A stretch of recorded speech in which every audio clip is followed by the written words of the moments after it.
Okay. Yo, catch your Pokemon, catch your Pokemon. We have 45 minutes. That's what Blade said too. We have 45 minutes. Okay. So, I'll correct her where she goes astray. yo, you're helping, aren't you? I'm gonna add color. Okay. I'm gonna add color commentary.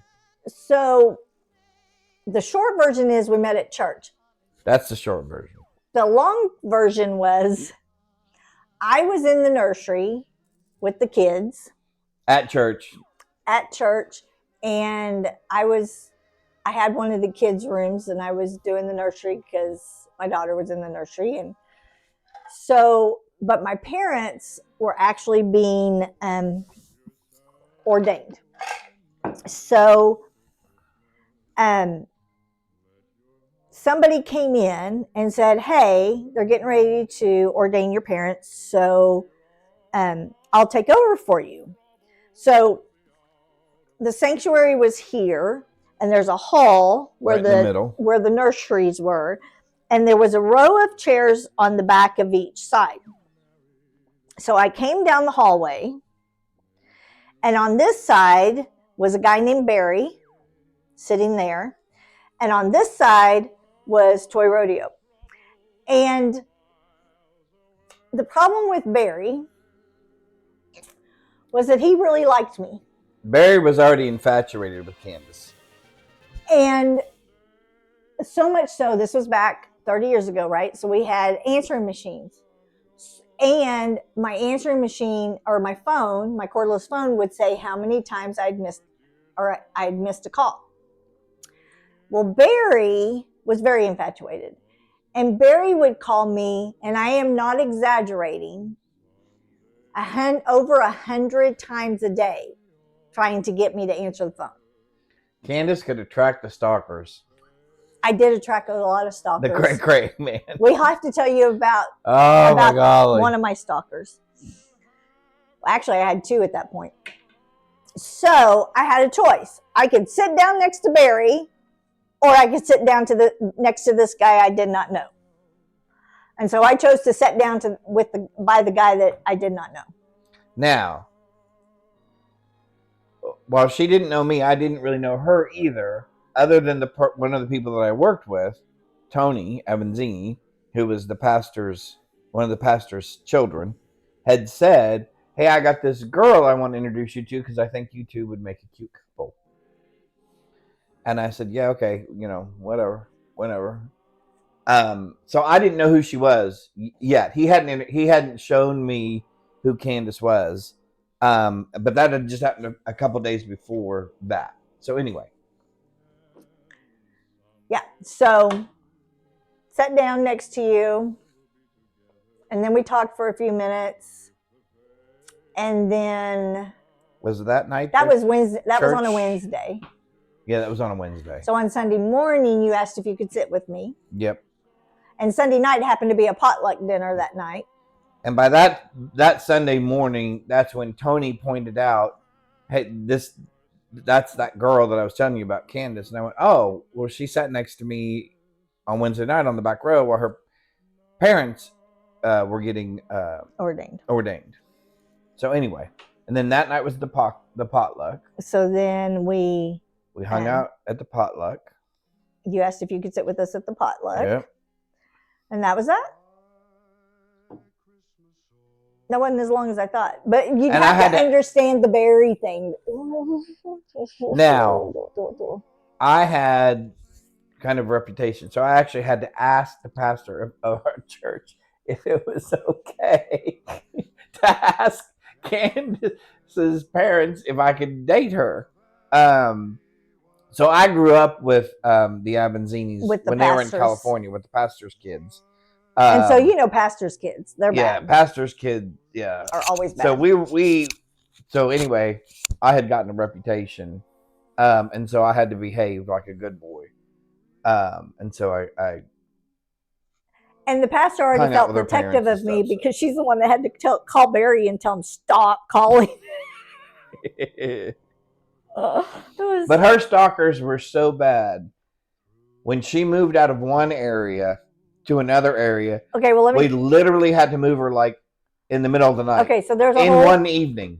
Everything. There's a whole story to that. So I was moving. We were going to move. Okay. So we were going to move from Dallas County to Tarrant County. So a whole different county.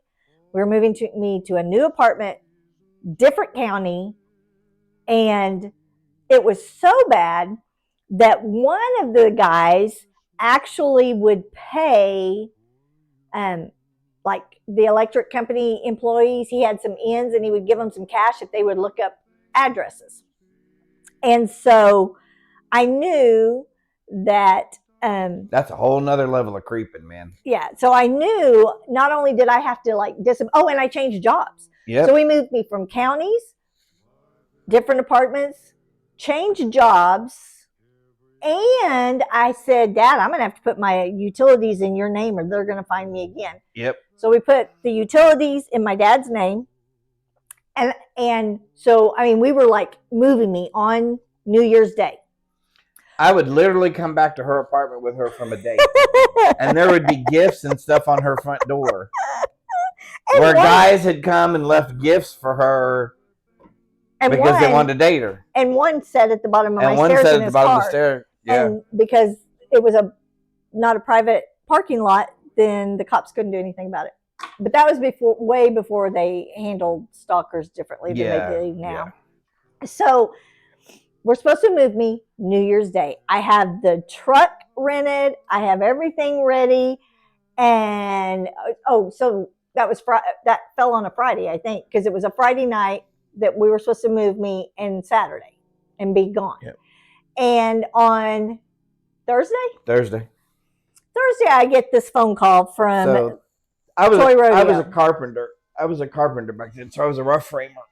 And we were doing some work at the church that we were going to. And I was actually building the sound booth in the back of the church. And I was a framer. So I had a 38-ounce framing hatchet that I would use to drive nails into the 2x4s to build my stuff. And that morning, we were there working, and Tony was there. And right as I was in mid-swing, Tony said something to me, or something happened.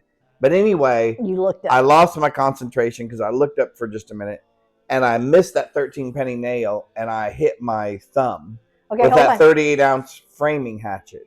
Can y'all see now that I've sat down? He is out. Yeah, he's under her chair, sound asleep. Okay, go ahead. So anyway, I hit my thumb with that framing hatchet and split both of the bones in my thumb right down the middle.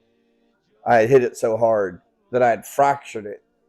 And that was at 10 o'clock in the morning, 9:30 or 10 o'clock in the morning.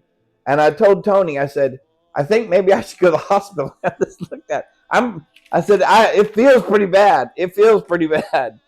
And so instead of going to the hospital, because we had to get this sound stage done before Sunday, before church, and it was already Thursday, I wrapped it in duct tape. I just wrapped it just as tight as I could, and I worked the rest of the day. So about 6:30 or 7 o'clock at night, when I got home, and my mom looked at it, because I was living at my mom's house at the time, she looked at it. She said, no, we need to take it to the hospital, emergency room, take a look at it. So take it to the emergency room. They cut the duct tape off. Of course, my nail was all smashed in black and blue, so they had to let the blood off. And he took an x-ray of it. And sure enough, both of the bones were split right in half, right down the middle. So I had two fractures. You had a split here and then one that went off this way. Oh, yeah, and then one that went off the side a little bit, yeah. So it was split right down the middle, and then one went off the side just a little bit. So they put a little splint on it, because there's not a lot you can do for it. I mean, it's a broken thumb. So they put a little splint on it, and they put a little gauze or tape around it, right? And they said, try not to move it and try not to hit it again. So I called Candace that night, and I said, hey, you're not going to believe this, but I shattered my thumb. And I said, I don't know that I can carry anything. I don't think I can lift anything and carry anything, because I was just going to move her by myself. And I said, you'll never hear me say this, but I need you. So I contacted a couple of the high school boys from church, and I said, hey, for some pizza, will you guys come help me? And a little bit of cash. would you guys come help me? Because I can't lift anything with my hand like this. I can't carry anything. Will you come help me move this person? And they said, yeah, sure. So Candace had a sleeper sofa.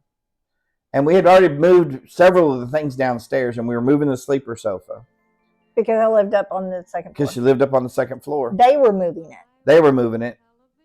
And they kept tilting the thing to where the bed would start to come out. And then, of course, they would lose control of it, right? And I'm going, okay, you guys, here's what's going to happen. You're both going to have to go down to the other end. First of all, he had it. Oh, I'd had it. I mean, they were doing the best that they could, but it just was. They just weren't going fast enough. They weren't doing it the way you wanted. They weren't doing it the way I wanted them to. So anyway, I said, okay, set the sofa down. Both of you go down on the bottom end of the sofa. I'll take the top end of the sofa. You guys will walk backwards down the stairs, and I'll take this end up here. So I took my hand, not thinking, with the broken thumb on it, and shoved it down the inside of the couch and grabbed the mechanism with my hand so I could hold it together while close. we turned the sofa up sideways so I could hold it close so we could get down the stairs. And so we do that. How'd that work for you? And we get all the way down to the bottom of the stairs, and I say, now hold on before we flip it. And at that time, they decided to flip it. Well, my hand was still in there. So the mechanism opened up on my hand. Actually, it just opened up on my thumb. And caught my thumb up in the gearworks of that thing. And, of course, I screamed and told him, turn it back over, turn it back over, turn it back over. And so your little splint was crushed. So my little splint thing was just crushed. In fact, it almost came off when I pulled my hand back out of the couch. So anyway, because I had gone to the emergency room on Thursday, I didn't have a family doctor. So I went back to the emergency room on Monday because they wanted to follow up with me. And the doctor looked at my thumb on Monday and he goes, why does your thumb look worse? And I didn't say anything. And he said, I think we need to go take another x-ray. So he goes and takes another x-ray. Now it's broken in 5 places instead of just broken in 2 places. So I had fractured both of the other bones horizontally where I had split them vertically. Now they were both broken horizontally as well. So I had 5 fractures in my thumb. In fact, this thumb is still way bigger than but yeah, I never did tell that doctor that I ended up smashing my thumb again. So let me go back and look at the other x-ray. He goes, it only had 3 breaks in it the last time. 2 breaks in it the last time. I said, yep. So all of that, we do get me moved. We do get her moved. And the next week I get a phone call from my mother that says, oh my golly. It says, Candace, was a note in our mailbox from so-and-so saying he's lost track of you and could you please call him? And I said, Mom, throw that away. Crazy stalker people. They even went to my parents to try to find me afterwards. So that all happened in the first month. 6 months. We were 6 months. Yeah, first 6 months of us dating. Man. All right, so here's my concern now. And I'm hoping it's just because the Silpat it doesn't cool down as fast as my pralines. Because if you look right here, can you see these right here? Yes. See your hand? These are already turning cloudy and setting up and pulling off. Do you see how cloudy they're turning? They should turn cloudy as they go. So this one is about halfway cloudy, and then this one's got some swirls of cloud. These have no cloudy to them whatsoever, and they're just like goo. So again, one of the problems with doing it when it's moist out is this is what can happen. So these are setting up okay.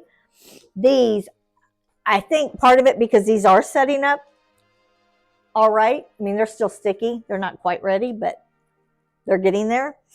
These, I think it's the Silpat that's keeping it from cooling down because it's not cold underneath there. And this is up against the counter. So May just have to leave them a little bit longer. These may have to stay until tomorrow, even.